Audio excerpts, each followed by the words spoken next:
Olá, irei iniciar a apresentação do seminário sobre a análise do artigo Balanço excitatório inibitório do pré-frontal em estresse e desordens emocionais, com evidência para a hiperinibição. Os componentes da equipe são Amanda Brandão, Geraldo Ramos, Isabel Lima, Kessia Fabiani e Maria Flor, sobre a supervisão das docentes Mônica Serra e Luciano Oliveira.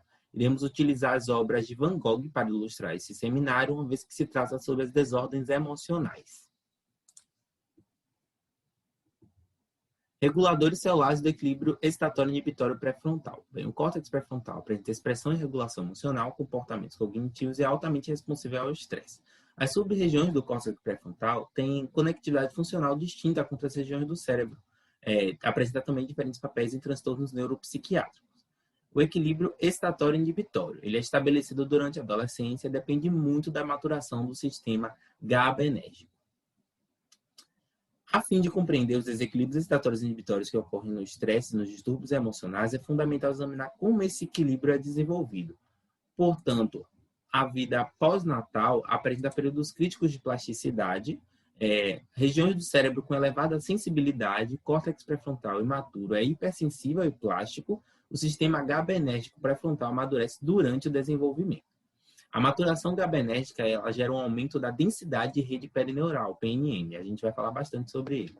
O córtex visual apresenta um aumento das correntes GABAergicas inibitórias durante o período crítico de plasticidade. Eles também protegem as células PV do estresse oxidativo decorrente de sua propriedade de aumento rápido. O córtex pré-frontal na vida adulta, ele tem um aumento da densidade perineural durante a transição da vida juvenil para a adolescência e também durante a transição da adolescência para a vida adulta.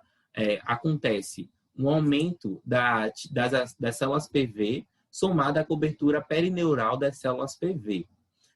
Um fechamento de períodos críticos de plasticidade e funcional maturação de regiões do cérebro como o córtex pré-frontal.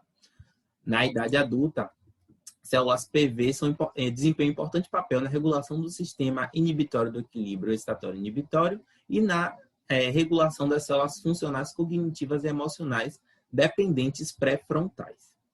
Quando se trata do equilíbrio excitatório e inibitório pré-frontal nas mulheres, a gente pode destacar que a expressão das proteínas PV e nas contagens de células acontecem mais prematuramente nas mulheres, na região do hipocampo, e são estradiol dependentes, ou seja, dependentes de estrogênio, como Isabel vai tratar um pouco mais sobre isso. Bem, pessoal, após essa exposição de Geraldo, vamos iniciar agora aqui uma revisão, só para te dizer que o sistema glutamatérgico ele normalmente excita e o sistema GABAérgico ele normalmente inibe. Existem exceções, mas nesse caso aqui a gente vai considerar esses dois fenômenos majoritariamente, beleza? E qual é o efeito do estresse no sistema glutamatérgico, ou seja, naquele que excita?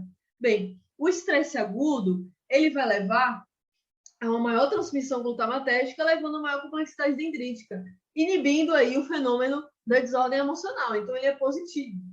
Já no estresse crônico, a gente vai ter uma atrofia dendrítica dos neurônios do córtex pré-frontal, isso em ratos do sexo masculino, e essa atrofia ela vai levar a uma redução dos níveis de glutamato, que leva à redução da atividade, da plasticidade do córtex pré-frontal, e, portanto, a gente vai ter aí o cenário da desordem afetiva. Mas aí, quais são as provas, né? Quais são as provas que a redução do glutamato leva à desordem afetiva? No córtex pré-frontal de ratos com estresse crônico e humanos depressivos, a gente notou uma baixa atividade, então isso pode estar tanto relacionado, já fique atento, a uma baixa de glutamato quanto a uma alta de GABA, e também em pacientes deprimidos a gente conseguiu relatar uma diminuição de glutamato no córtex pré-frontal. Mas e aí, Bel, você falou aquela parada do sexo, dos ratos e tal, qual é a grande diferença? A grande diferença é que a fêmea depende do estrogênio para a remodelação dendrítica. Então, o macho não tem isso. Então, ele consegue remodelar os seus dendritos de uma maneira mais livre. Então, quando ele está exposto a um estresse crônico, ele vai apresentar uma retração dendrítica, levando à formação de um córtex pré-frontal mais plástico, menos suscetível ao estressor e, portanto, com menos desordens emocionais. Já na fêmea, como existe esse estrogênio barrando essa retração dendrítica, a gente vai ter um córtex pré-frontal menos plástico, mais suscetível ao estressor e mais suscetível a desordens emocionais. Mas isso não significa nada, porque esses testes só foram feitos em ratos. Bem, para o sistema GABAérgico, a gente tem duas hipóteses. Tanto que a alta leva a desordem emocional, quanto que a baixa também leva a desordem emocional. Parece um pouco contraditório, mas se lembre do título do artigo. Aqui ele fala de disfunções no equilíbrio excitatório e inibitório, e não necessariamente que vai excitar muito ou que vai inibir muito, apesar dele levantar mais hipóteses relacionadas à hiperinibição. Bem, na alta do sistema GABAérgico, quais são as provas que a gente tem? O estresse ele vai levar a um aumento dos sinapses inibitórios, e como a gente viu, o GABA normalmente é inibitório, e também vai levar à expressão de GAD, e GAD fomenta a produção de receptores para GABA. E quais são as hipóteses, né, as provas que a gente tem aí para baixa? Bem, pacientes com transtorno de pânico e depressivo maior têm níveis reduzidos de GABA, e também a gente verificou em ratos com deficiência da subunidade gama-2, levam aí ao quadro de ansiedade e depressão. Então, essa subunidade gama-2 faz parte aí do receptor para GABA, beleza? Então tá, já vimos que tanto o sistema glutamatérgico quanto o sistema GABAérgico vão estar envolvidos no estresse e nas desordens emocionais, por conta de uma supressão de ambos os sistemas que vai acarretar, então, na hiperatividade do córtex pré-frontal. Mas calma, como é que isso é possível? Como podemos conciliar ações contraditórias que vão gerar, então, um fim comum? Pera, vou te explicar. O primeiro motivo vai ser por conta do estresse. O estresse ele é altamente heterogêneo e vai variar de acordo com a experiência. Então, podemos afirmar que o estresse é um fenômeno multifatorial. Isso a gente consegue ver no nosso dia a dia, porque, por exemplo, quando estamos estressados por conta de uma prova de fisiologia, então por conta de um seminário de fisiologia, vai ser diferente do que quando estamos estressados por conta de um boleto ou algo relacionado à nossa vida pessoal, porque existem diversos tipos de estresse. Outros fatores que temos são a duração do estresse, o tempo de recuperação, o tempo que a pessoa vai levar para se recuperar daquele estresse, o sexo do animal, ou seja, seria homem, seria mulher, e também as vulnerabilidades genéticas. A genética vai ter um fator muito importante, vai ser um fator muito importante para o estresse. O segundo fator, o segundo motivo, é a plasticidade homeostática. A plasticidade homeostática ela vai ajudar a manter as atividades excitatórias e inibitórias balanceadas. Mas calma, o que é plasticidade homeostática? Bora dar um Google para ver? A plasticidade homeostática nada mais é do que quando a sinapse ela é hiperexcitável, ou seja, quando a taxa de excitação está além daquilo que é o normal, mecanismos de inibição vão ser aumentados a fim de manter a excitação em ordem, ou seja, de manter o equilíbrio. É isso que a gente consegue ver, então, aqui nesse gráfico. Esse gráfico é um gráfico do sistema hipotético de atividade. Quando o indivíduo ele está saudável, vai haver um balanço das taxas de excitação e inibição. Porém, quando há um estresse, então uma disfunção emocional com os sistemas suprimidos, vai haver esse rebaixamento das taxas de excitação e inibição. Porém, quando o indivíduo ele é tratado, esse balanço vai retornar. E isso dá por conta, então, da plasticidade homeostática. O que a gente consegue ver aqui, então? Primeiro, que ambos os sistemas eles podem ser simultaneamente rebaixados ou aumentados. E o segundo fator, que é a inibição, apesar de ser suprimida, ela vai se sobrepor ainda à excitação. Isso vai se dar por conta dos interneurônios e a sua heterogeneidade. Os interneurônios GABAérgicos eles vão ser altamente variados e vão ser subdivididos de acordo com a proteína ligadora de cálcio com a qual se localizam. Isso vai fazer com que eles regulem diferentemente as células piramidais, que são células presentes no córtex pré-frontal. Além disso, eles vão estar distribuídos de forma diferente também no córtex. Isso vai fazer com que vai colaborar para essa diferença na regulação. Bem, o interneurônio principal que temos é o interneurônio que expressa a parvabumina, que vamos abreviar como PV. Quando há um estresse, vai haver um aumento das células imunorreativas para PV e um aumento da expressão de RNA mensageiro de PV, tanto nos homens quanto nas mulheres. Então, recapitulando alguns conceitos, as células piramidais excitatórias são neurônios excitatórios que compõem cerca de 80% dos neurônios do córtex e vão atuar principalmente no controle motor, na cognição, na memória e orientação e na emoção. Aqui ao lado a gente tem a representação do neurônio piramidal excitatório. As células PV são interneurônios GABAérgicos que expressam a proteína de ligação com o cálcio e a parvalbumina.